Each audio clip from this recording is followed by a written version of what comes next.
time now to review the news, and I shall be bringing you everything that's made it to the headlines this morning. We're starting with the news center, and the biggest one in front of the news center is over 400 laid off, and this is in relation to the Heath Goldfield story. You must have heard about some hiccups earlier about one takeover from Heath Goats, but most importantly over Goldfields, I should say, most importantly over 400 workers with Heath Gold have said that they need to be paid most of their salaries. That story is on page 2 of the news center if you're interested. But another one that has our attention this morning is MPs receive ex gratia, executive and others in limbo. And if you read that story, it tells you that the president has made sure that members of the 8th Parliament have received their emoluments, what you know as ex gratia, but some members of the executive have not received theirs yet. It's a story that is still unfolding.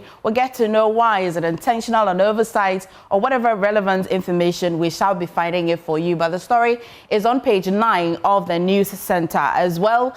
Preach hope, not doom. Bishop Taki Yaboy as well has been telling prophets, and MTN champions SME empowerment with training, insurance and financing support. Let's go to the next paper, the Daily Graphic this morning.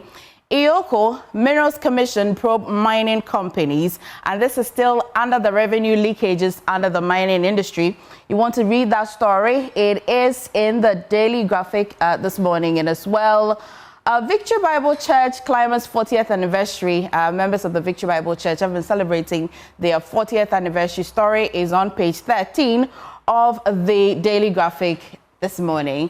We'll go to the custodian again, and big story has found expression here. The custodian is reporting how President Mahama has paid MPs ex gratia but snubs the Akufo-Addo's ministers. Story is on page 3 of the custodian this morning. And Bawumia grabs 14 regions in NPP 2028 race. A story is on page 3, and that is a survey, a new survey that is also emerging, APL survey. You're interested in that? Is on page 3. And also over 1,000 to lose their jobs as Chinese investor snatches Pambrose Land Limited. You know Pambrose, they're into salt mining, and that controversy of land dispute has left over 1,000 people quite in limbo, especially about their job, and they've been complaining. The story tells us that they've been complaining about how land guards and military or police presence in that area is not encouraging them to want to go out to go for their daily activities, but most importantly, thousands of them are risking their jobs. Story is as well on page 2 of the custodian this morning.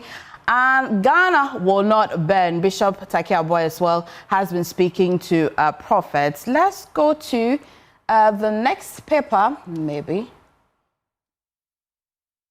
Okay.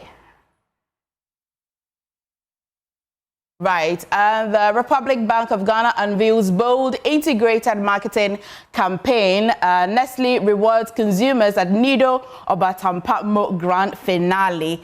That is at the back, and at the back of the Daily Graphic as well as some sports updates. Muftar brought you some good updates, and this is the back of the news center if you're interested. But the insights as well this morning, SNIT urges pensioners to use their digital channels for quick services. As you may know, SNIT services has evolved over the period and has gone quite digital.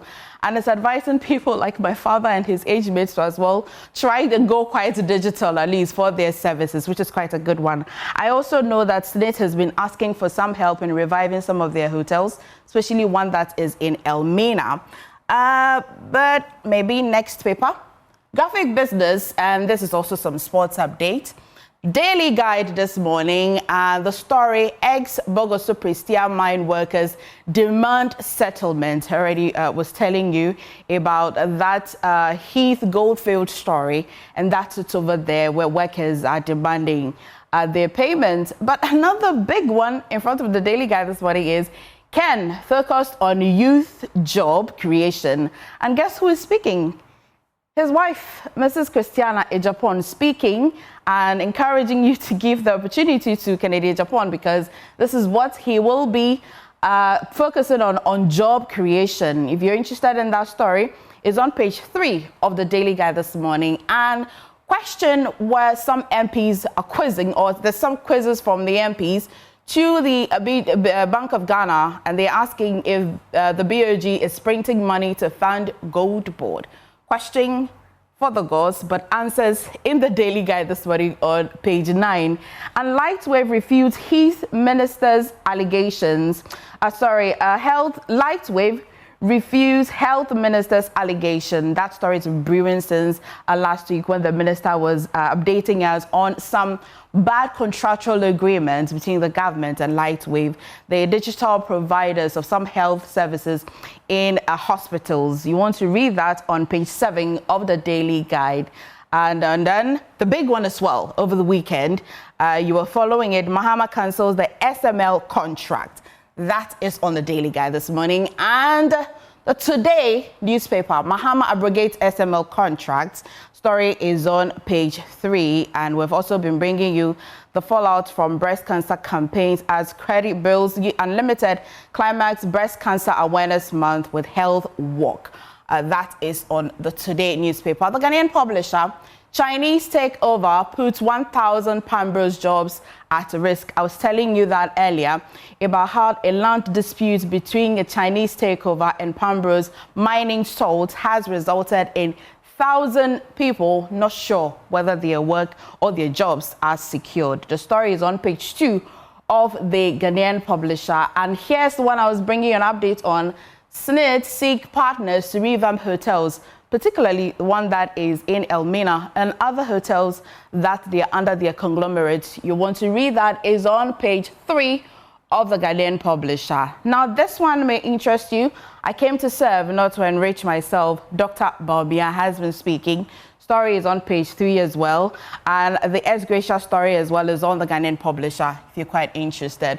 And the graphic business, EcoBank Ghana assets hits 50 billion Ghana cedis, with the photo of the EcoBank boss right on front of the graphic business. And again, it's CD at 60, local currency is future ready. The BOG governor has been speaking, page 8 and 9 of the graphic business. Let's see.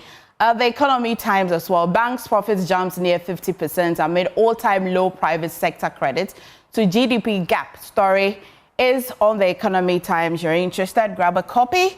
And Discover newspaper says that NPP runs away from dishonorable Asante Boateng reckless comments. And the NI and DVLA launch online Ghana card registration platform.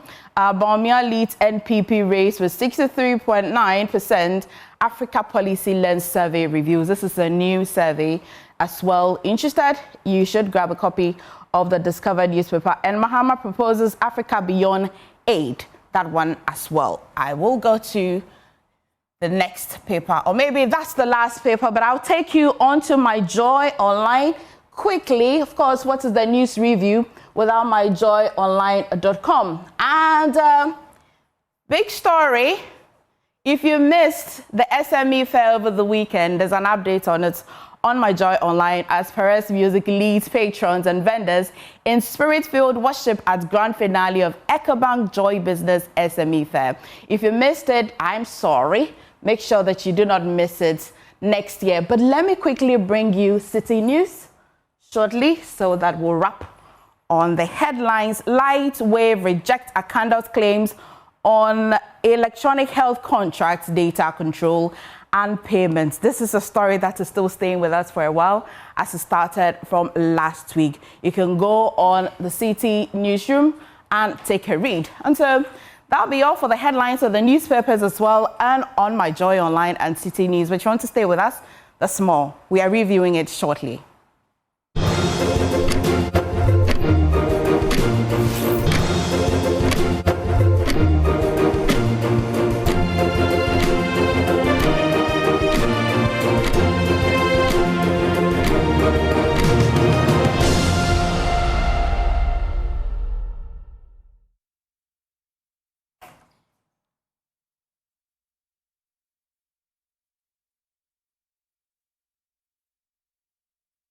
Well, thank you for staying with us. Time now to review the news. So much happening. Everything was quite okay until the weekend. You must have heard some youth quite angry about the fight against illegal mining. I brought that to you when we introduced the show today. But let me just tell you who our guest is this morning. I've been telling you already, but if you did miss that, George AEC is former Director of Communications in NADMO. He joins me in studio. A little later, we shall be joined by Manasseh Azuri-Awuni, investigative journalist, and as well Victoria Bright. She is corporate lawyer. And we shall as well be joined by Dr. John Osei-Kwapon, CDD Fellow Director, as well Democracy Project. They are all on. Thank you for joining me via Zoom. But let me start with you. Good morning. It's been quite a minute. I hope you're well. I'm good, by grace. Where have you been? What have you been up to? I've been around. I decided to take some time off after we went to opposition. And so to maybe recuperate and get back stronger. I've seen... so that I can communicate from the opposition angle properly. I've seen that Bernard Okoboy says that opposition no good. So we've been there before. We've worked from that place for many years. And so going into government and coming back to opposition is just to revise your notes and be able to pick it up from there. Okay, okay. Good morning. Do I have Vicky on? Vicky, good morning. Well, okay, Vicky is joining me in studio. But Manasseh, good morning. How are you doing? It's the Monday after the president really cancelled that or abrogated that contract. How are you feeling this morning? I'm feeling great, and it's good news when these shady deals are cancelled, and we hope that more money will be retrieved and the prosecutions will go swiftly. Right. Manasseh, I know that you're not in the country, but thank you for making the effort to join us. It's quite early over there. And as well, Dr. John Osei-Kwapon, how are you this morning? It's a Monday morning.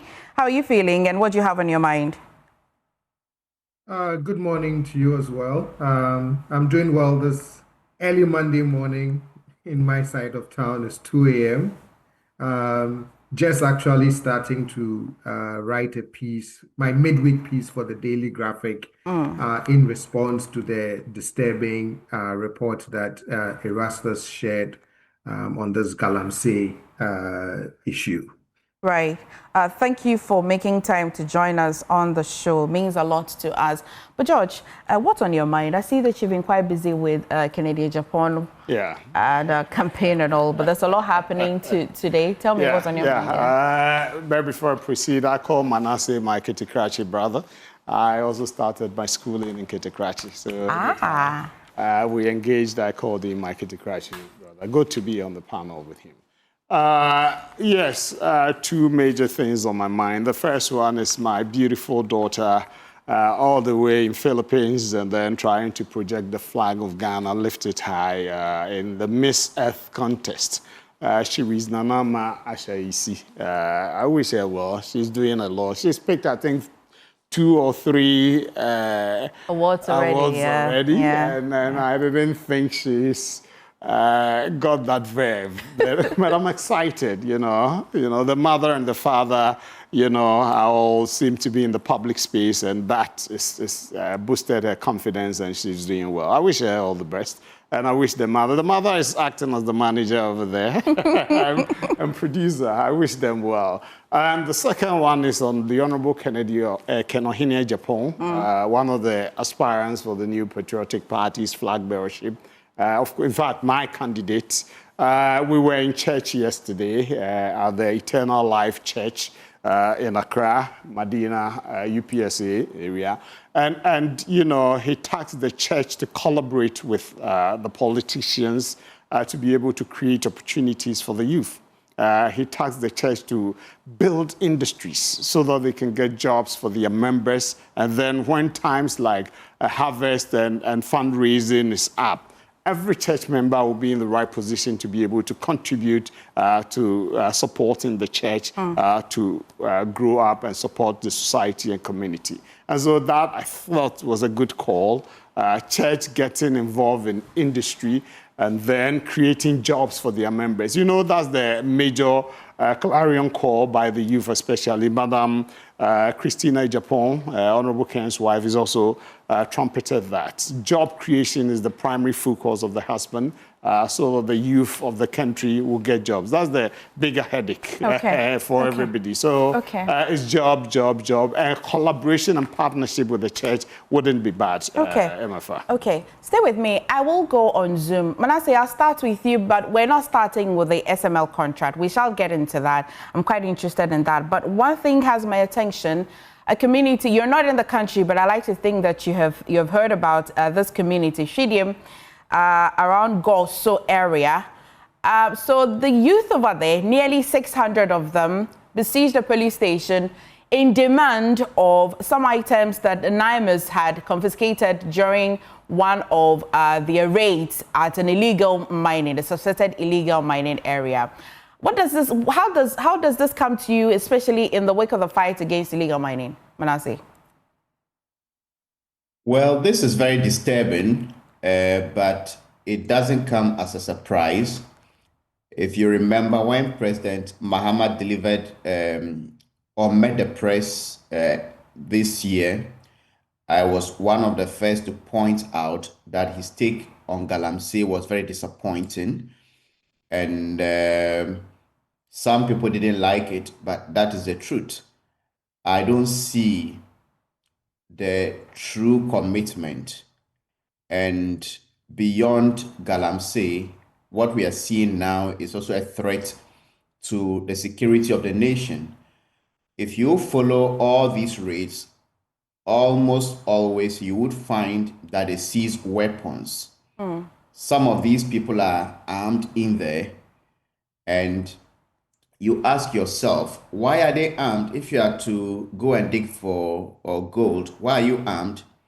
They are armed because they want to protect themselves against perhaps thieves and criminals.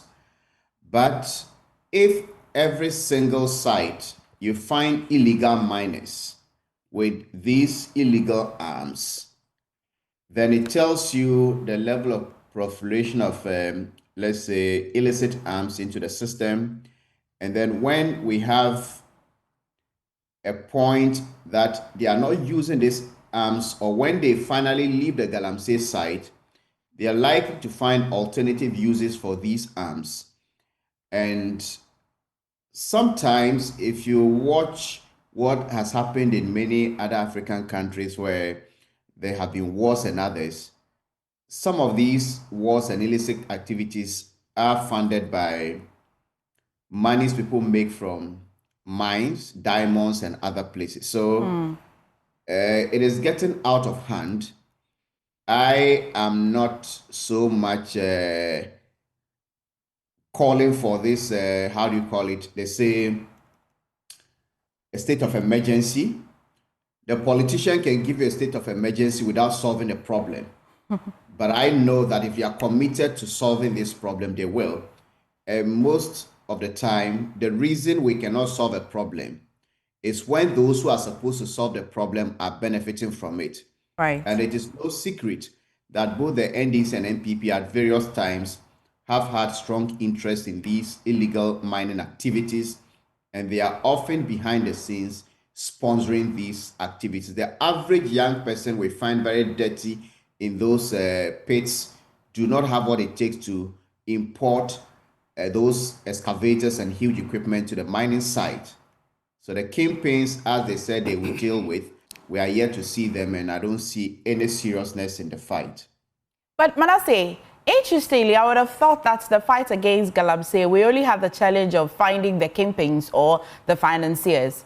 But this beats my mind to think that the people in the community themselves are demanding that the people who had been arrested be released. What does this tell you? It tells me sitting here that even if the government decided to arrest kingpins and all of that, we the people do not want some good for ourselves. Do you see this? Well, when we create a system that becomes so pervasive, it gets to a point that the people begin to think it is their right. And if you go to the rural areas or communities and you want to enforce certain laws, they are angry because they tell you, well, the politicians are doing it. Sometimes it is the one group would think that, okay, when, let's say, NPP was in government, it was our turn. Now that our government has come and we want to also do it, you are coming to stop us. So they will read all manner of meanings into it.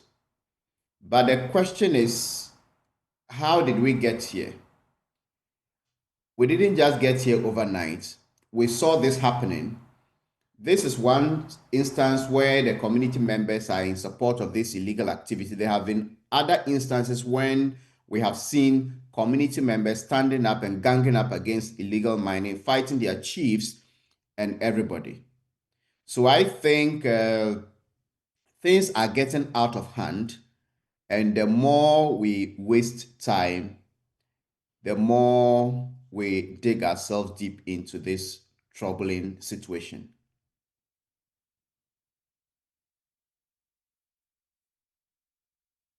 You were almost authoring a piece that will go to the Daily Graphic this morning. I'm not too sure if I heard you right. Is it about this riot that happened at Hwidiem or something else? Otherwise, tell me your initial reaction to this and focusing on the people themselves in the community. Manasseh believes that we've created a system that is quite pervasive. This will then allow what we're seeing. What's your take? Yes, thank you very much. So yes, over the weekend I kept asking myself what I would like to write for the Daily Graphic for my midweek piece. And then once the report was shared last night, I said, well, I think I have the thing I want to write about. And what I'm thinking about is some of the things that Manasseh has pointed out, the national security implications of this growing menace, but also the institutional actors that appear to be giving comfort to an activity that there is a general consensus among Ghanaians that this would cause injury, not just to those involved, but to all of us if we do not do something about it.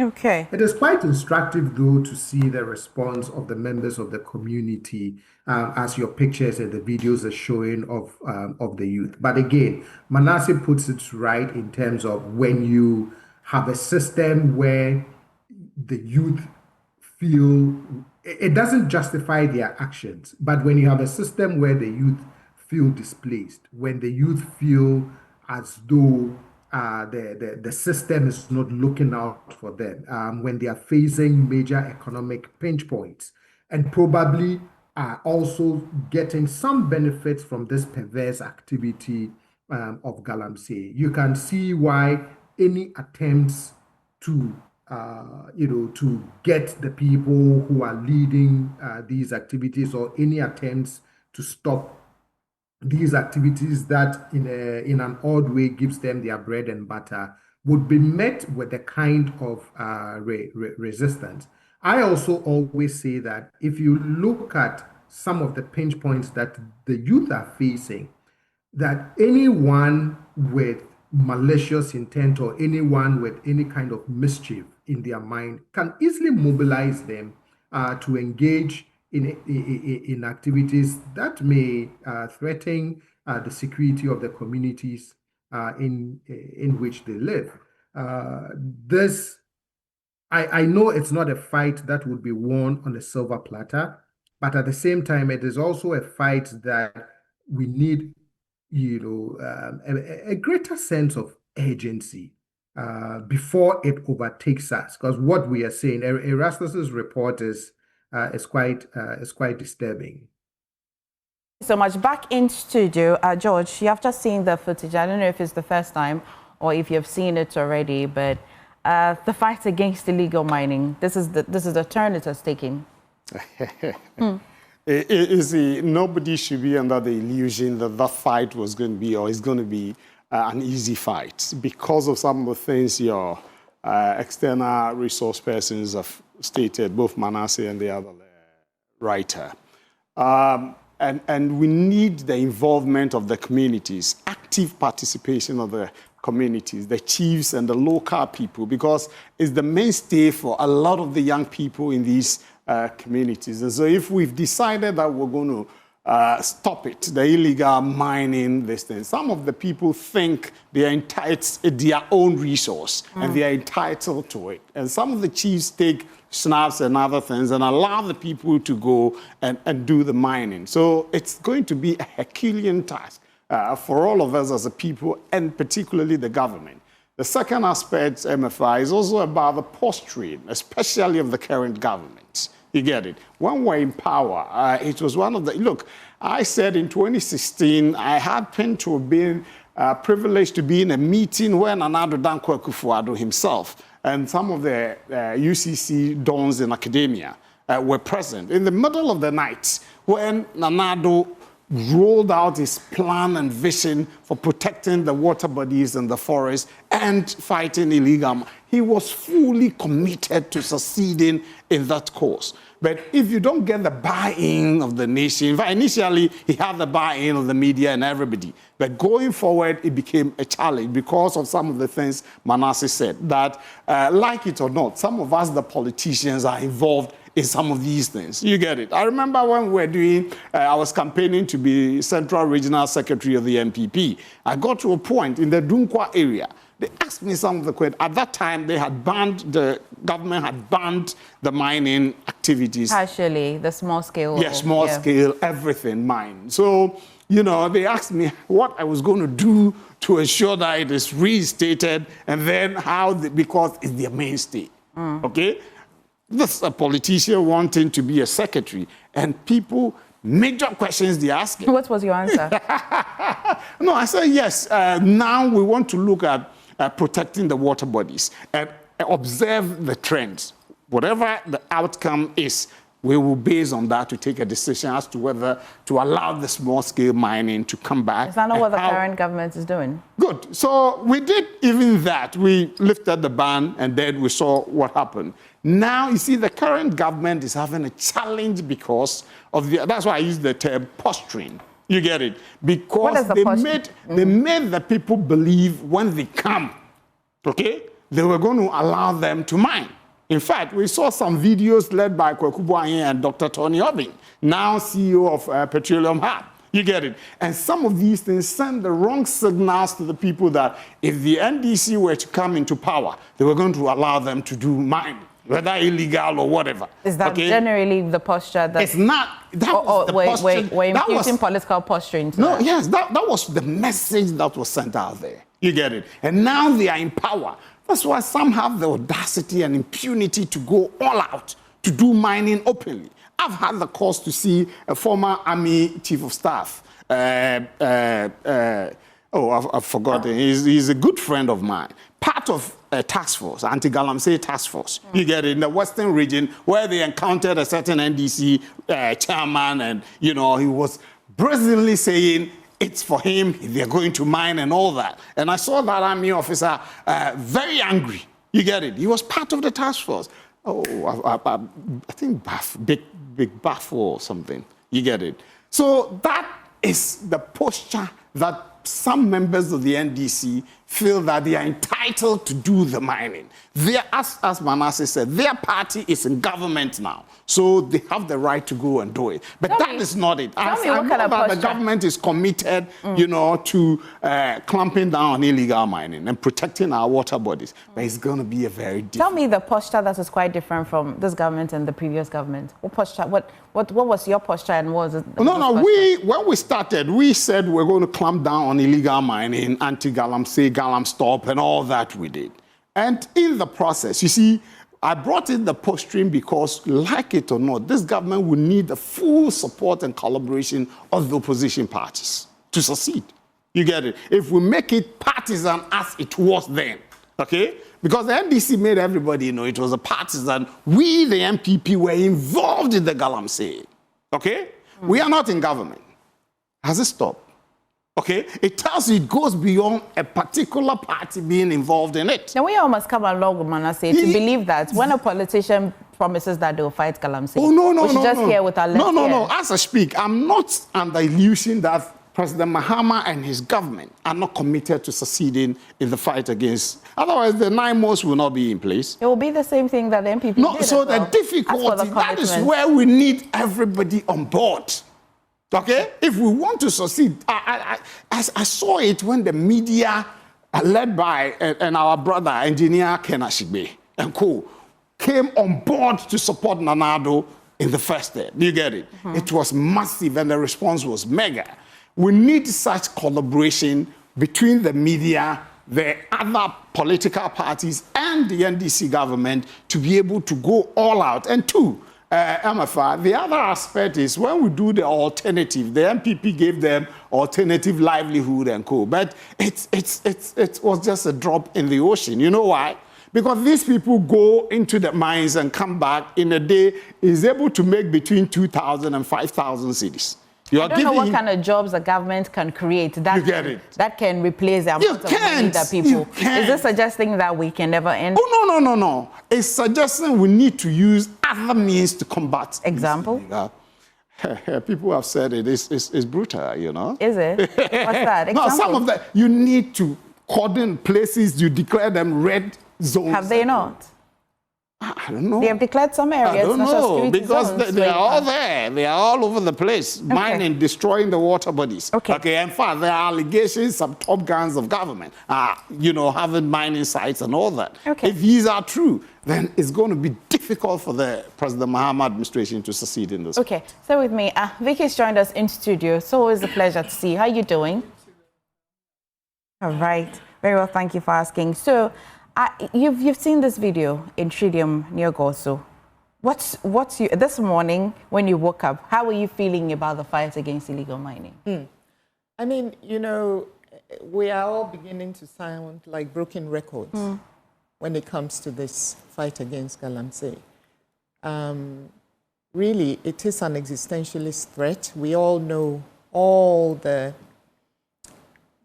repercussions if we don't stop this now. I don't think we really have any bandwidth left to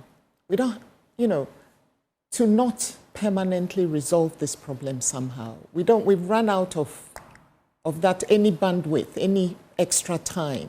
I remember I was here not too long ago when one of the doctors from Kolebu was talking about, studying 4,000 fetuses and, all the problems that we have, children being spontaneously aborted and all that. So as for the consequences of not dealing with this, it's there. They are there. They are known to all of us. And they are so dire that I wonder why it doesn't seem to bother these people who are perpetrating illegal mining. I wonder whether they are Ghanaians. Of course, they are Ghanaians, but I just wonder what motivates them beyond money. Because as human beings, we have to stand for more than just money. You have to stand for something. You understand? This is something that is a national problem. It is not an NDC problem. It is not an MPP problem. Yeah. It is a Ghanaian problem, because it is an existentialist threat to us as Ghanaians. These people cannot be allowed to take over. I mean, how can we have a situation where civilians and the police are rescuing the military? It's ridiculous. It's riots over and over and over again. I mean, we have to do something. And I think, and I've said this before, and I know how difficult it is for the government to do so, but maybe I think we should now consider this state of emergency that we've all been talking about. Okay, Vicky. Okay, well, we're joined by Professor Kwesi Anini. He is security consultant. Prof, good morning, and thank you for making time for joining us on the show this morning. So, this little challenge at Hwidiem, can you please paint a picture of how dire our security is, just in the quest to fight illegal mining? That a little over 600 youth besiege a police area, are asking for demand of persons who are attempting to fight illegal mining.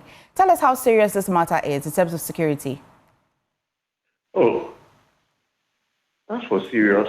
Maybe that's where this doesn't check, what we are seeing. Probably says the problem is not with the 600 people. The problem is fair. The first thing, if you read the story, there was a defense intelligence representative who came, tried to prevent the arrest. Then the owner, who is self-confident, he thinks he's well networked, and according to the act, was arrogant. And then the MP comes, and then that MP was sent by, I think, a former minister and also an MP. So you have the creme de la creme of your society who go to parliament, pass law that authorizes Naimos to do what it does, but the same people, through the state intelligence agents, are threatening the lives of people. This is a cyclical pattern of comedy. Okay? Signifying that we are not serious. So they are able to shape up the emotion of 600 people who say that, look, we don't care whether there's a foreigner, a Burkinabe, who is threatening us. But that Burkinabe, together with its external financiers, put some food on our table. So I just listened to it. And it just tells you that when you have the elite of your society caring about the whole thing, caring about the destruction of the food chain, but will have the temerity, the audacity to speak to us, to ask for our vote, to vote for the repeal of, particular laws, knowing that they will not follow it. It just tells you the scale of it. Well, Let me make this point. But if you also look at the numbers of sophisticated guns, it tells you that they are now prepared to fight the state, to defend their illegal work. And the picture that we saw when soldiers ran away from mob, it encourages others to strike a blow at the state. We are at the verge of losing control of this republic to criminals outright. Prof, many have said that for these young people who engage in this kind of support for people who are alleged to be engaged in illegal mining, if they had alternatives, if they had jobs, they won't be engaged in this illegal mining directly or indirectly. Is this true? That is not true. When I was a child, and I vacated from myself and my three brothers, our fathers would drive us to his town, Bremantaka, and we will farm with our uncle and carry the cocoa. If we have land in Galamsey, or we can also farm on those lands. Food security is the basis for every survival before you branch into other things. That's number one. Number two, people don't want to farm because they think wealth is something that you control. You snap your fingers and then you get wealth. Okay, let's not deceive ourselves. If we have lands to do galang, then we have lands to farm. We could have farmed, but chose an alternative that is not posing an essential threat to us. So that argument is hollow, fallacious, and does not represent the arena. Prof, thank you so much. We really wanted to get your thoughts on this, and thank you for making time for joining us on the show. I'll go to Erastus. Erastus, thank you for staying with me on the line all this while. First of all, paint a picture of how illegal mining looks in that particular area. Tell me, is it serious or this is just one-off? So where they were doing this is just by the Hwidiem Road, the half of Hwidiem Road, just by the main roadside. And what they are doing there is more dangerous than you think. I've heard people say that they were not polluting water, they were not using equipment there, they were not mining there, they were processing gold there. What are they using to process the gold? They were doing what they call leaching with cyanide. And if you want to know the dangers of cyanide, just Google and find out. And that's what they were doing there, using large quantities of cyanide to process tailings. The tailings are the residues from the mining site, the byproduct of mining. And people have realized that the tailings contain about 70% of unrecovered gold. And so they are now adopting the use of cyanide. So they buy the tailings from somewhere, bring it to a community, and then they use that process to recover gold. And it's very, very dangerous. It's something I've been working on. If you look at the small-scale sector and you see how many people are sick as a result of cyanide contamination or poison, it will shock you. And that's what they were doing there. I see. And so, aside that, we have a lot of illegal mining sites in that area. And that's where they buy the tailings from. And this thing that happened, I'm telling you, it goes to confirm what I've been talking about all this while. That there are big fishes behind frustrating the efforts of those who are fighting illegal mining. Naimos may not speak to you, but behind the scenes, they are frustrated because they conduct an operation and you have all manner of people like the ones who showed up, MPs, ministers, calling and demanding that equipment are released. At the local level, I've had a chance to talk about people who are now going after seized excavators. The excavators that the IGP's men seized. People are now going behind the scenes and getting them back into the galamsey field. And these are no ordinary people. These are people like the ones who showed up at the site who are now calling the shots and asking, let's release the equipment. In some instances, regional ministers are involved. I have evidence to that effect. I have confronted some of them behind the scenes. They have not denied. You have some of them who are directly involved. And until the president cracks the whip on these people, then we'll be back to square one. Erastus, for a community like Hwidiem, I'm staying with you a little longer. So for a community like Hwidiem, prior to these young people besieging the police station or this particular area which we're seeing on the screen, did the community look like they themselves endorsed the mining? Of course. It started from somewhere. Exactly.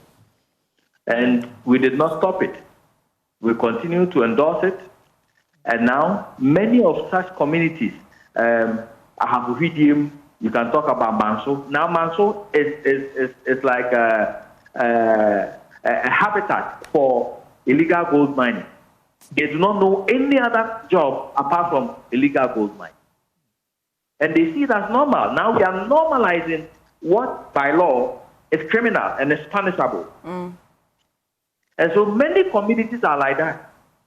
You realize what happened in Manso, where they attacked the IGP's task force, and you had Yamin, who belongs to the NDC, going back to the community to endorse that action.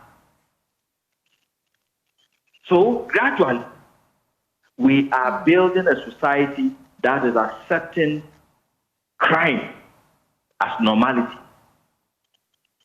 And that is why they are fighting them. Maybe finally, Erastus, before I let you go, two things. What's the situation like in the community as of this morning, if you have updates, and as well from Naimos? And again, beyond the financiers, beyond the big people that are behind this illegal mining, young people, they themselves, do they look like if they have alternatives, they would rather not mine, or they generally just have appetite for mining? Sometimes I don't want us to advance the argument of alternative livelihood as a justification for wrongdoing. Before gold mining, the youth in the area, how were they surviving? Were they not eating? Were they not farming? Yeah. Were they not going into apprenticeships? But the gold itself, does it last forever? No. When you go to Manso, many of their lands are gone, pits and gullies. And the gold itself is gone. One, you do not have land to farm anymore. You do not have the gold. What happens then? People now start migrating to urban centers to look for non-existent jobs. That is the future we are building. Gradually we'll get there. Where the gold will be gone, the lands would have been destroyed. You will need more money to reclaim before you can use it. And now the youth will be without jobs. They will only have money that is spent already. That is where we are getting to. So it's no justification at all for to engage in illegality. After all, if you want to mine, the law says go and get a license, follow the rules, and mine responsibly. Right. Okay, Erastus, thank you for bringing us update. But the situation is calm as of this morning over there. Yes, from what I'm gathering, there have been some arrests of some of the rioters. I'm still trying to get more information from the ground, but the situation is calm as we speak. Okay. Let's commend him for the good. Erastus, yeah, George has just been commending you here. You want to say he would hear you, but you stay safe out there, Erastus. You can send your. I'm great. Okay. Okay. Well, thank you for joining us, but have a good day, Erastus. Away from illegal mining, let's go on to a very important topic that broke over the weekend, as the Office of the Special Prosecutor has announced that it will, by end of November 2025, charge several individuals for corruption and corruption-related offenses following the conclusion of investigations into specific cases. Now, one of such cases, or among the recoveries, is that the OSP plans to retrieve a 125 million Ghana cedis from Strategic Mobilization Ghana Limited, what you know as SML. Money described as unjust enrichment obtained unfairly at the expense of the Republic. Now, Manasseh, who has done a lot of work on this particular contract, digging in and digging in. Manasseh, once again, thank you for staying with us. So the president has abrogated all, I should use the word cancel, that contract. What in that contract, or what in that arrangement between SML, GRA, and the government of Ghana had your attention so much that you wanted it to go under the radar? Well, thank you. If you look at this contract, it is modeled along the lines of similar ones in the past. They call them revenue assurance contracts. But what really happens is that some state officials see that, okay, there are assured revenue sources from these sectors. So let's go and bring a private person and channel some of the revenue out in the name of revenue assurance. We have had in the telecom sector, Kelny GVG, before Kelny GVG, we had Suba Info Solutions.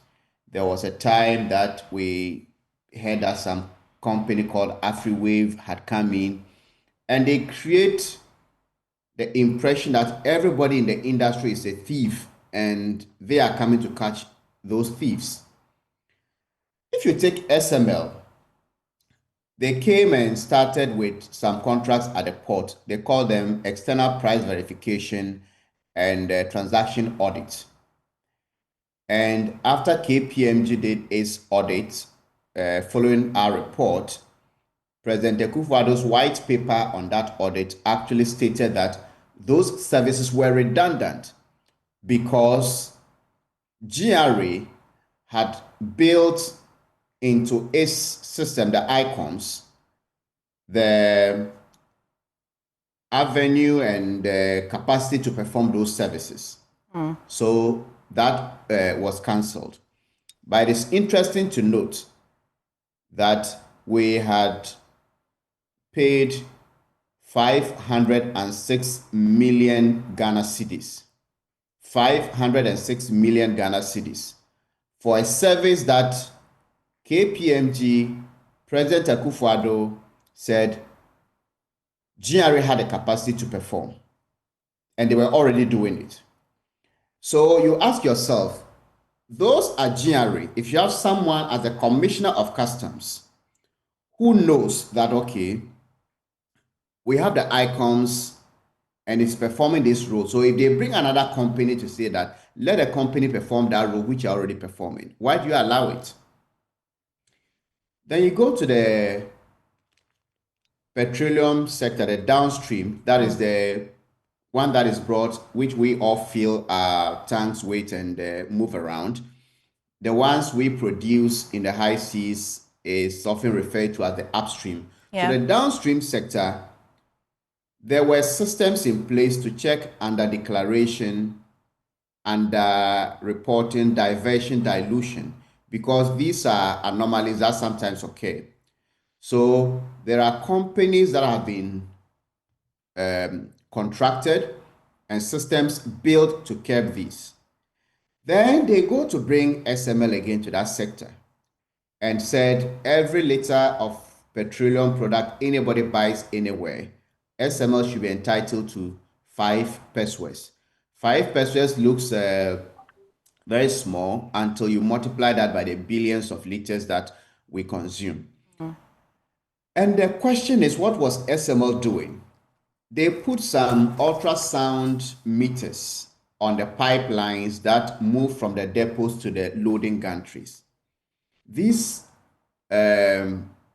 meters use sound technology so that if there is even they pump air through to clear the pipelines, it records. But there were and there still are meters at the loading gantries that are calibrated by the Ghana Standards Authority every 6 months. When those meters do their recordings, it goes through the ERDMS, which is at the NPA and connected to the customs system called ICOMS. And that is what the GRA has been using for taxes all these years. Since 2019 till now, when the SML has been recording their figures, the GRA has never, not even once, used the SML figures for their taxes. When we asked why, even the SML engineers confirmed in our documentary that because their meters are placed outside of the pipeline, they don't get as accurate recordings as the existing ones. So why would you be paying? And that contract cost us about over 900 million Ghana cedis. That's why when you look at the total, we paid over 1.4 billion cedis to SML. SML, in order to justify these payments, put on their website that they were checking under reporting, under declaration, diversion, and dilution of petroleum products. But we did our investigation, went to the depots, speak to all people in the value chain, including GRA, who said SML was not performing any of those services.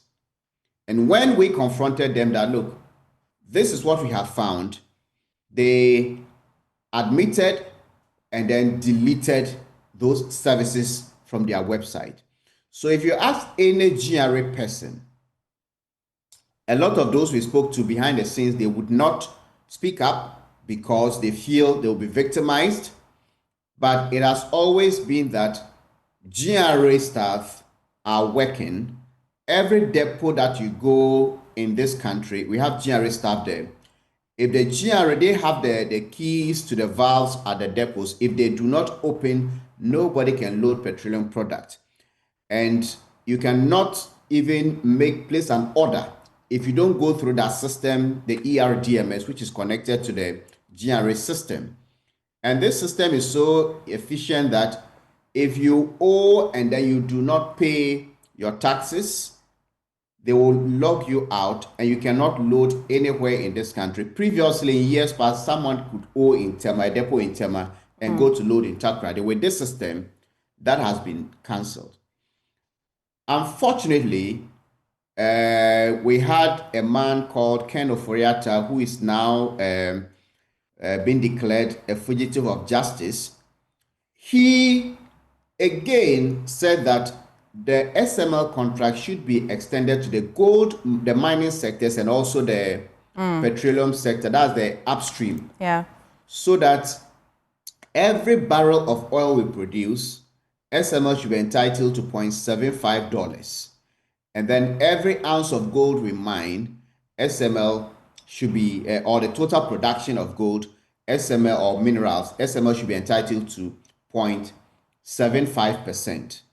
And when you calculate this out of billions, that is a lot of money. So when we did our estimates, the very conservative estimates put SML's annual earnings per the consolidated contract orchestrated by Ken Oforiatta got to over $100 million every year. Okay. This was a 5-year contract, renewable for another 5 years. Okay. Two questions for you. So the president has cancelled the contract. The OSP said that he's targeting 125 million Ghana cedis recovery. These two together, per your investigation, is this enough? The president's action is enough on his part. That's the part of the government signing the contract. It's needless and outrageous contract. The part that is left is for the prosecution, and I'm looking at prosecutions from two sides. The OSP can prosecute corruption and corruption-related matters. Yeah. But the Attorney General and Minister of Justice should be interested in prosecuting causing financial loss to the state. If you take the 506 million cedis alone, and if you take only President Akufo-Addo's white paper, it states categorically that this service is redundant because GRA has built into its system the ability to perform the function. Okay. So if this is the general consensus, but we have paid 506 million Ghana cedis, then we have to take that money back. Okay. So I don't see, I disagree with the paltry sum which the OSP is charging. Okay. Because if you take the external price verification component alone, in 2024 alone, we paid 166 million cedis for that component alone. Okay. And the whole of 2026, that component was suspended in the first part of the year and then cancelled after the KPMG report. So why did we pay that money? Okay. So I think the OSP has to perhaps redo its calculation and come up with better, You've also called that we broaden the investigation. You have named one person, Evans Edusei. What role does he play in all of this? Evans Edusei is the CEO of SML.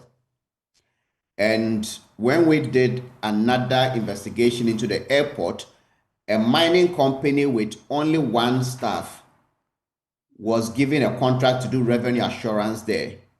This mining company had no experience, no license to do revenue assurance, and to be clear, SML does not also have any license from the Institute of Chartered Accountants Ghana to undertake revenue assurance or auditing services. When we got to the airport, we realized that that company was also owned by Evans Edusei. The question I'm asking is, if you look at the OSP's report and with the investigation we have, it is like a collusion between the private sector and then the government institutions. We have evidence in this country. In President Mahama's first term, when I did my very first JIDA investigations, Abu Gapele and Philip Asibit were jailed.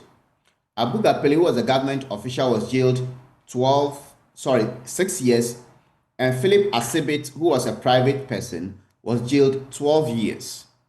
The question I do not get, or I have not had answers from, is why the OSP would look only at the state officials. I'm not saying they are guiltless or they are guilty, but it is a collusion between the private person and the public officials. Okay. So we shouldn't just stop with the state officials. Okay. We have to see more charges. Okay. And the scope widened. Stay with me if you can. Let me go to Dr. Osei Kwapon, and I'll come in studio shortly if you give me a moment. But, Doc, so you have had the breakdown. Of course, the story broke.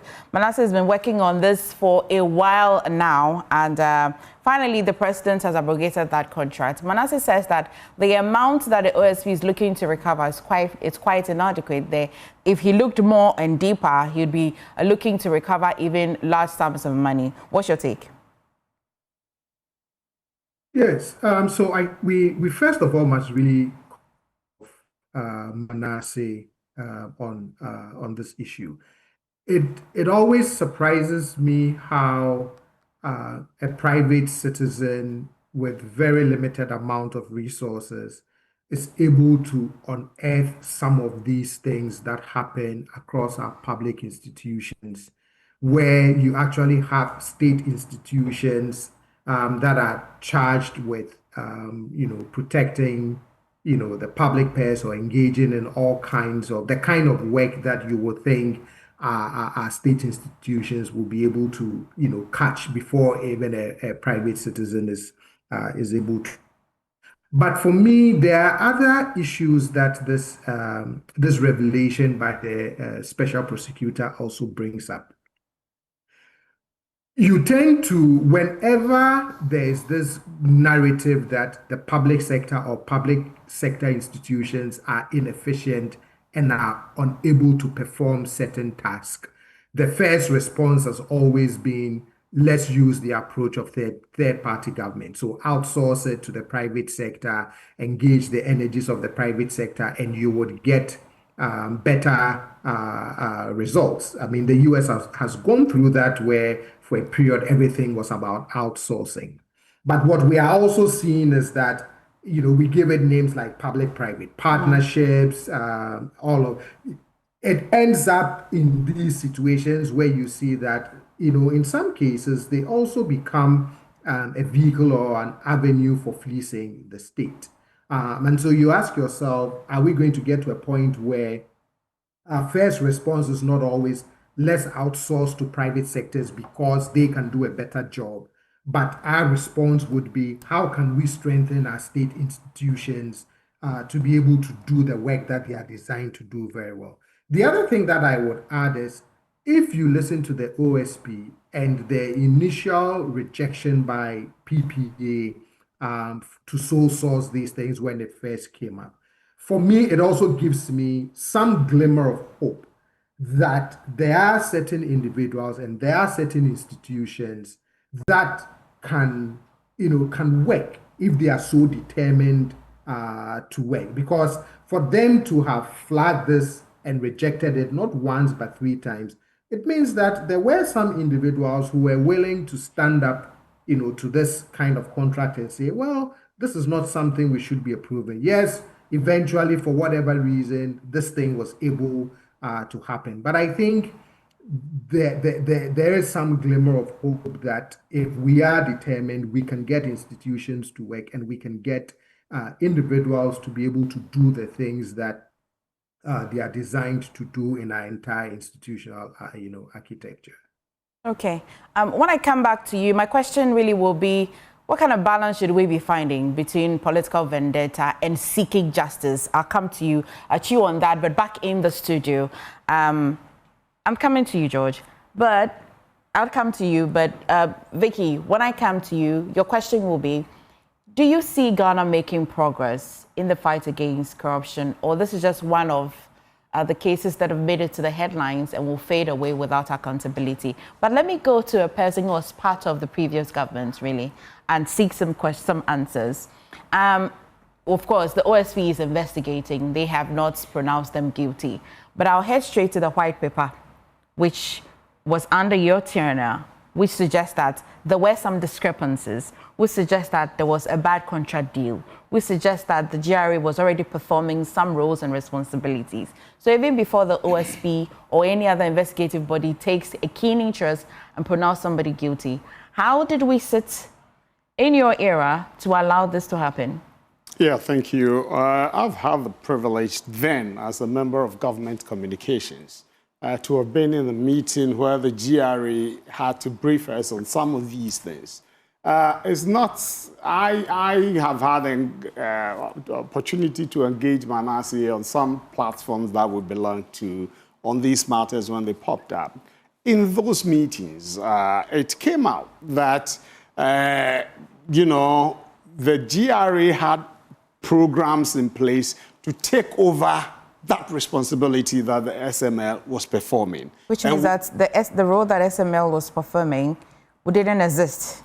That was my understanding then, that they were then to get people skilled in that revenue assurance measures to be able to take up that responsibility with time. Okay, so there was going to be a transition period where GRA itself was going to acquire that skill, if you were to permit me to use that, and then take over the performance of that. And so this white paper saying the GRA had that skill, you know, it got me a bit confused because I was in a meeting where GRA officials responded to that. You get it? So do you see why the commissioner, the former commissioner, is a person of interest with the OSP? Well, yeah, you see, I don't have a problem with OSP doing his work as far as it's genuine, germane, and goes by the tenets of the law that set up the OSP, because we all don't want to have our monies dissipated in the wrong way, which is going to deny people in my village of borehole water and electricity and others. And so we will support everything that will ensure that, in the first place, Ebefa, the whole process by the government then, or by Ken Fuyata and the team, was revenue assurance. There was that belief that the processes was under declaring. Manasseh stated Kelny GVG. There was that. I was in another meeting that also briefed us that some of the telcos were under declaring the revenues, okay? And so with the presence of Kelny GVG, SIM box fraud and other things were being, you know, reduced to the barest minimum. Have we thought about And there was a continuous monitoring of all the processes by the Ghana Revenue Authority. And in fact, it increased revenue. That's what we got. Have we for once talked about the fact that maybe no problem exists, that we create problems and then pretend to want to solve it? No. You know, they maybe thought, there was no understanding. is it downstream? I'm confused about upstream, downstream and upstream. Measures. I mean, not in the petroleum industry, but whatever it is, they were trying to ensure that what is due or what was due government, they got all those revenues. You get it? Did they get it for us or for themselves? So the thing, I had the chance to ask Manasseh on the platform before that, look, let's look at it. He is emphatic. Today I heard him saying emphatically that it's like we didn't benefit anything. But I have the argument that, look, what were the revenues that were coming in before the engagement of SML? And thereafter, what were the revenues? Were there improvement? And SML was to be paid based on the quantum of revenues that they were to bring in. Okay, so then whatever agreement it was, if we were making about 100 million and SML's presence pushed it to $1 billion, the 900 million, it means there's an effort that was put in, okay? So maybe Manasseh, who has delved into that matter and understands it, he did a lot of investigations that I respect him for. If these didn't happen, and yet they were paid, then there is an issue. So if we want to get moral with this and not get, maybe we're prosecuting them in public, on the face of it, how do you feel? Do you feel disappointed? Not exactly. The motive for giving the job to SML was germane. Okay, they wanted to ensure that our revenue improved so that as a government we'll be able to do a lot of development projects for the people, okay? And so if in the process things were done that were not supposed to be so, and the state did not benefit or the state was shortchanged as a result of the acts of these people, why not let the law take its course? Okay. Because the initial motive was genuine and we wanted to ensure that's the revenue assurance. But if it's in the process we didn't achieve that, then it's worrying, okay? But I know that Kelly succeeded. I would want these matters to go, and as Manasseh said, you know, the OSP is charging for about 125 million, right? But Manasseh is talking 500 and more. Which found expression in the white paper. Yes, so whatever it is, let's look at it well. And if in the process people didn't do their work well, and they ought to be charged, I agree with that. Okay. Victoria, I know that I asked you a question about whether we're making progress as a country in the fight against corruption. But before you answer that question, do you sense that our quest for public-private partnership is just becoming a charade of creating problems and pretending to be solving them? Do you see that? Well, you know, first of all, actually, I want to just commend the president for terminating this contract and also the work that Manasseh and the Fourth Estate have been doing. It's all very impressive, and it has saved the country a lot of money. PPPs, yes, they work when they are structured well, you know, but in our country, they seem to be just something on paper, and people are using it as a tool to do their own thing. For me, we need to look at systemic issues here because, you know, we have the Kelly DVD, all sorts of things. I mean, Manasseh mentioned a few of them. There are so many examples of this scenario. Sometimes you just change the actors, but it's always some government official or the other and a private sector person, often with zero experience, colluding to loot the state. The formula is always the same. So we need to look at systemic issues and how we can change this, because it's probably not the last scandal of this sort that we're going to hear about. I see the SML contract as a case study in corruption. Another example of a case study in corruption and governance risk. And it goes to the heart of how we manage our public contracts and how we safeguard the public purse. Because I use the word governance risk because look at the steps that were taken. Look at the things that happened. A company with zero experience, a company that in its own constitution has trading or whatever, timber merchants, whatever they were. Look at when it was set up. Look at when the minister came into office, you know, and look at the amount of trust that was actually put in this company with zero experience at our expense. You see what I mean? And the PPA kicked against it 3 times. 3 times they said, no, go away, you don't have the experience. But ultimately, somebody's discretion was able to override that whole system, a whole authority, the laws, everything, to put in place who they wanted to put in place, and then ousted the incumbent that were doing the job. So it's a systemic thing. You know, there are governance issues here. Do you have confidence in the OSP to recover these monies? They and must. Even prosecute? Do you have confidence? They must. I mean, if they can't do it, then I don't see why we have an OSP. I mean, from the past, and from the work that they have done, do you... Well, I mean, the proof of the pudding is in the eating of it, yeah? Yes, so let's wait and see. Okay. That's what I'll say, let's wait and see. But they have to. They have to. Whatever they have to do to recover this money, they have to. And if Manasseh is saying that from their research there's more, even more money to be recovered, then they need to go there and excoriate everything. Okay.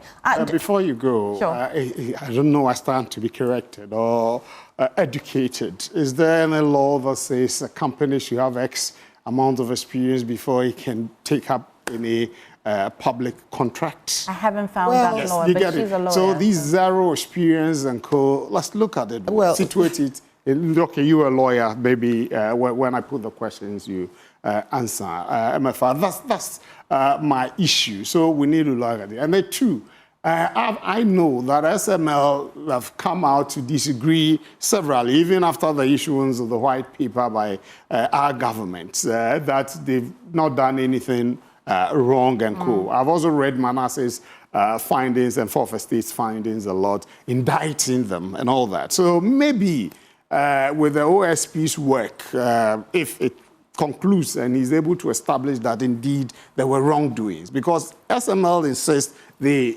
haven't done anything. Their work and got revenue from the state. Before Vicky comes in to answer that question, whether a law is an illegality. Before she comes in to answer whether it's legal or not, or whether there's a law, do you find it quite interesting that an authority that is in charge of procurement says that no, you're not? No, that's very interesting. If they say no, would it even matter whether they experienced or not? But Vicky, you're here. You've actually answered the question, Emeka, because we have public procurement laws to ensure that procurements are done in the interest of the country and they give us value for money. Value for money. You're supposed to. Well, that's what the laws are there to ensure. That's the whole point of having a PPA, to do that test. So if you don't pass that test, it means you are not fit for purpose. And you cannot be inflicted on us as Ghanaians and just fleece us, fleece us. So this situation, I'm not the judge in this matter. I'm not jury or executioner. What I do know is that are the facts as we have them so far. Whether anything else comes or not to exonerate anyone, that's there. I mean, I don't know. Okay. But the facts are they opened the company when they did what they did. NPA said in the downstream sector, they are monitoring these things already, and they have documentary proof that year on year they are improving in the revenue assurance. GRA also has systems in place to do the same thing. So, I mean, what were they doing? Okay. Someone has to tell us. George, also, does it come to your attention, or does it have your attention to know that situations quite surgical as this one, petroleum?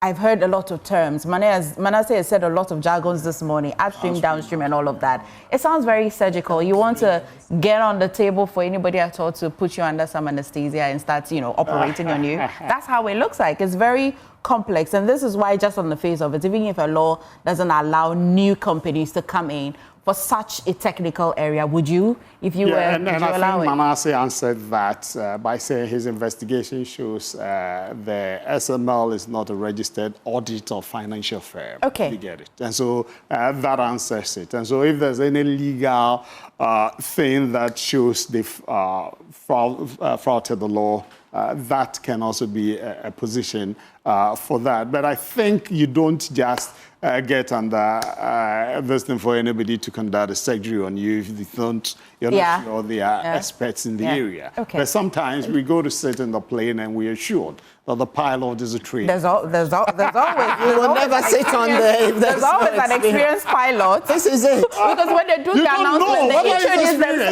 they introduce themselves and then they say this co-pilot, right? But someone has verified that pilot. Yes. That's the whole point. And someone has verified to make sure that they are able to pilot a plane. Well, maybe he's saying that somebody has verified them. They have just passed out. Yes, Manasseh. Yes, you can. Yes, about this law, the PPA acted on the single source procurement section of the law. And there are conditions you must meet before you go for single source procurement. One of them is if it is an emergency situation and you think that going through the full overhaul of advertising and bringing other companies in would cause a problem. So if there's a pandemic today and they want some drugs, they can use that. Two, if the service can only be performed by only that company. So we don't have many telecom companies that are nationwide. So if we must deploy a telco service, then you go for that. Or if they have proprietary rights. Okay. This company had nothing of that sort. We wrote to the Institute of Chartered Accountants Ghana, and they said that, look, to be able to do auditing or revenue assurance services, you must be licensed by the institute. And the law says that if you don't have those licenses and you practice, you can be fined, jailed, or both. So this is a company that is set up, has nothing, and goes to do this work. And he spoke about the fact that they were put somewhere and then they told that the services of SML brought in some revenue. I'm reading from the KPMG report, the audit, just some points that talks about trends in the downstream revenue, downstream petroleum revenue. And this is what it says.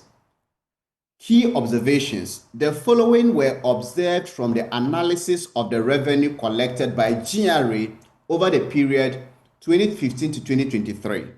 1. An incremental growth in revenue was observed from 2015 to 2023, except for a decline observed solely in 2017. 2. One significant contributor to this growth is the increase in the number of taxes over the years. That's from 2 taxes in 2015 to 5 taxes in 2023. 3. Another significant contributor to this growth is the increase in the tax rates in 2016, 2019, and 2021. Tax rates? Yes. So if there were some of the taxes, if they were taking 10%, they could increase them to 15%. Right. So it will increase the revenue. And from the beginning, there were only 2 taxes. By the time SML was operating, we had 5 taxes. And the third point KPMG makes is this. Another significant contributor to this growth is the increase in the tax rate. Okay. However, there was a decrease in tax rates in 2017, coinciding with a revenue reduction in from 2016 to 2017. So the only year that revenue did not increase, there was a decrease in the tax rate. And then finally, for any petroleum product lifted to be taxable, it must be declared in ICOMS. GRA's record of petroleum volumes lifted, taxable and non-taxable, are transmitted from NPA's ERDMS system into ICOMS. Okay. SML's flow meters readings are used for assurance purposes only. So when it comes to revenue, SML's meters, their readings, were never used, not even 1 month. So SML can never talk about any increment in tax. MFI, let's just use this simple, if we want to even discard all these jargons.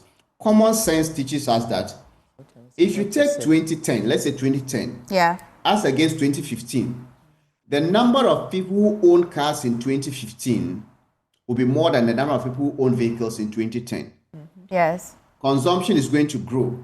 Yeah. So if you take, as KPMG said, every single year there was incremental revenue.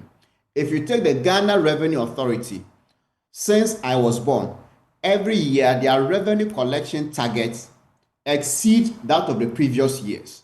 The economy is not static, unless, of course, there is some tragedy that disrupts the flow. Right. So SML cannot, and if you are talking about whether or not they needed the services, it is instructive to note that as we speak, the Commissioner of Customs, a former Commissioner of Customs, Isaac Crensel, at the GRA, is now working at SML as a general manager.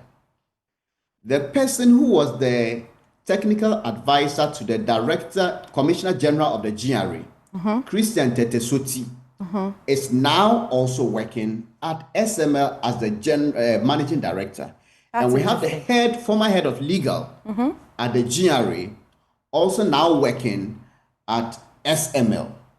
So, granted that GRA even needed those services, these are top people in management positions.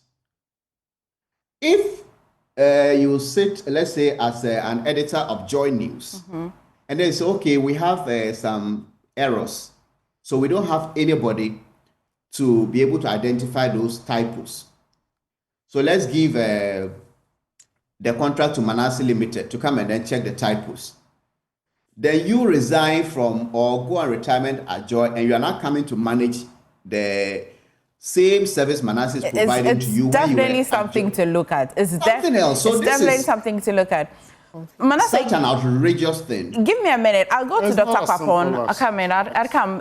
Give me a minute. I'm going to Dr. Kwapon. And when I come to you, one thing I'm quite curious about, if you look at the whole scope of this project or contract, did it look like SML indeed started off good and then along the line they started to exercise bad faith? Or from the onset of the contract, it looked planned? It looked planned to want to maybe use the word steal from the country. Tell me, let me know whether when they started off, it was looking all good, it looked quite lucrative, and then they decided to want to veer off, or from the beginning of the signing of a contract to the execution, it was planned. I'll come to you for that answer. But Dr. Kwapon, let me hear from you. We've gone around the table and back to you. The OSP, again, he has named the former finance minister. Vendetta or justice? Well, accountability is important in public office, and so if the institutions like the OSP, whom we've charged and given certain powers to look into things that they believe happen in our state institutions that were untoward, then you have to give them that room to make sure that they investigate as fully and comprehensive as they can. And if there are persons who need to be held accountable, are held accountable. For me, the most important thing in these processes is ensuring that people's due process rights are respected and protected. But so long as the law is followed, so long as due process is followed, I'm not one to read political vendetta in the search for accountability. Because if every search for accountability becomes or ends up being described as a political vendetta, then you create a situation where our public officers, unfortunately, may feel they can do whatever they want in government and not be held accountable and get away with it. Well, thank you so much, Dr. Kwapon. For you, I can let you go. Thank you for joining us. But Manasseh, wrapping up with you, that question that I asked, what did you discover?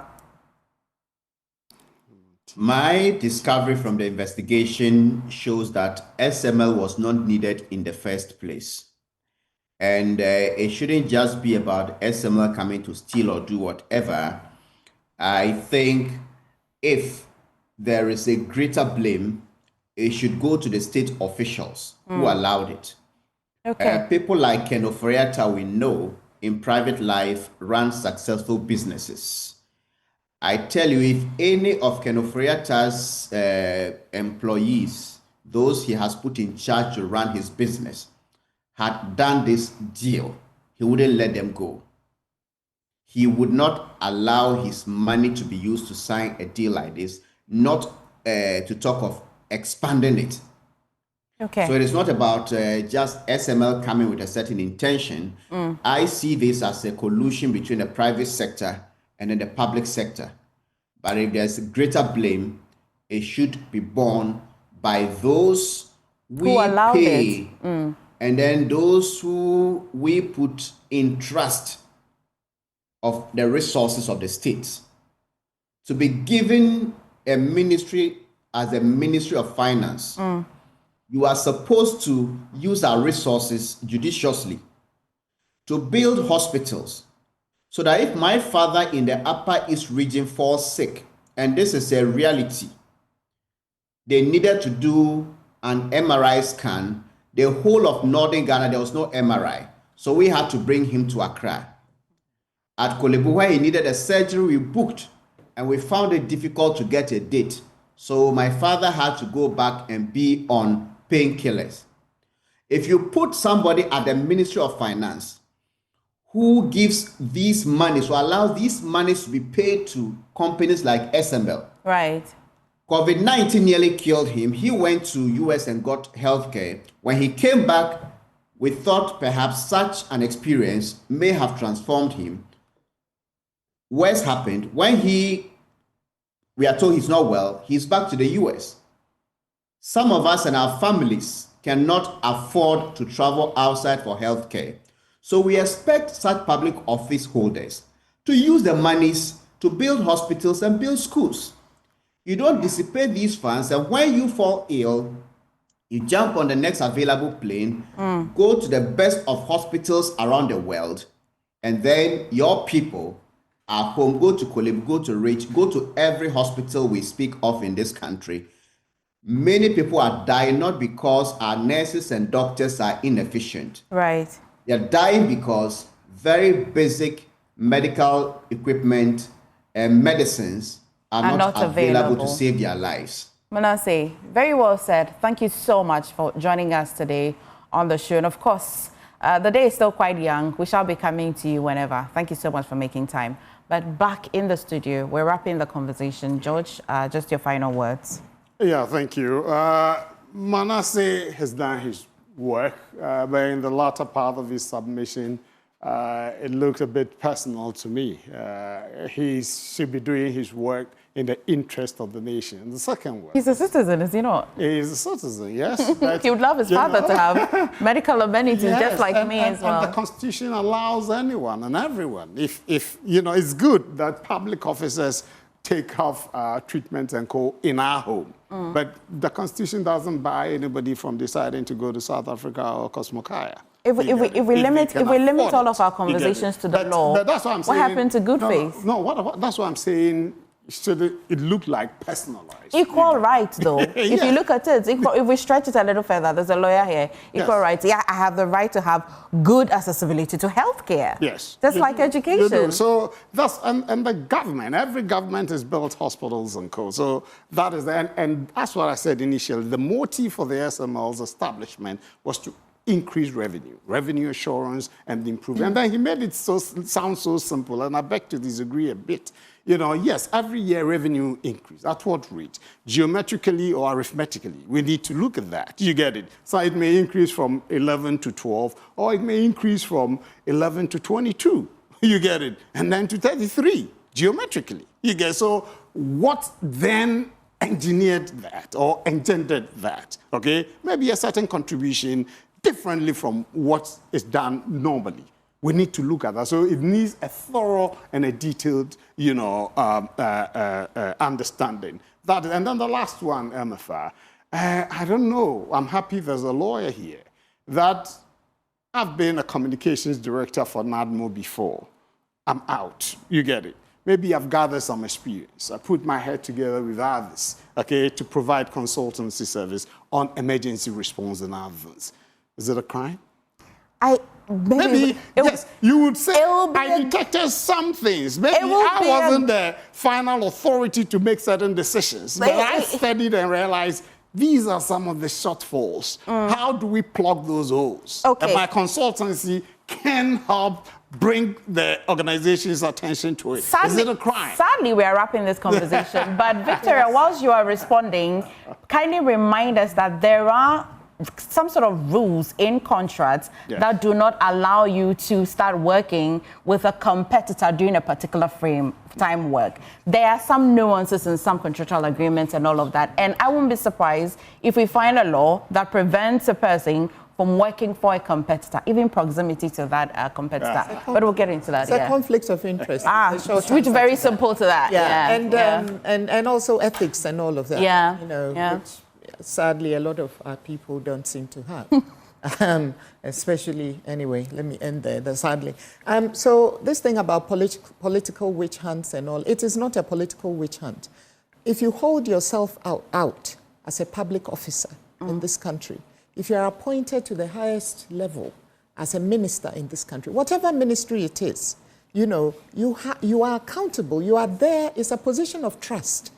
And you are there to account to the people of Ghana. Everybody, from the president all the way down to every public service holder, is here to account to the people of Ghana. So there's nothing wrong with the minister being asked to answer certain questions. I mean, it may be that when he answers the questions, he's exonerated.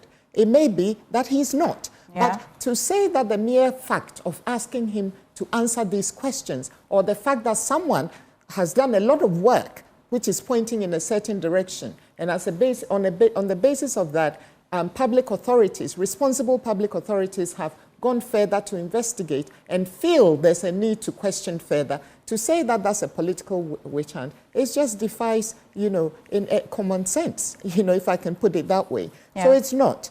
And especially if you are the Minister of Finance, you are controlling the whole country's purse.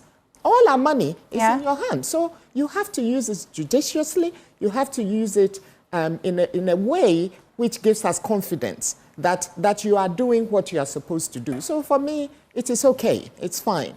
Well, Vicky, thank you so much for joining us this morning. Let George, the law you take as well. its Of course, exactly. We hope so. Exactly. We the really rule of hope. law must And we hope that when people are invited, they adhere to the law. So, we hope. The issue of Attorney General and press conference. No, the rule of law. I thought if we finish with the process and you're victorious, you can have. It's important that you update the public. Prior to that. In fact, even the OSP is working under the mandate of updating the public. He But knows anyway, the Act provides them to. We have to follow due process. We have to follow due process. Yes. The rule of law must prevail. Yes. For rule of law to prevail, the people or the actors who are being charged should be present to answer questions. Well, absolutely. Should they not?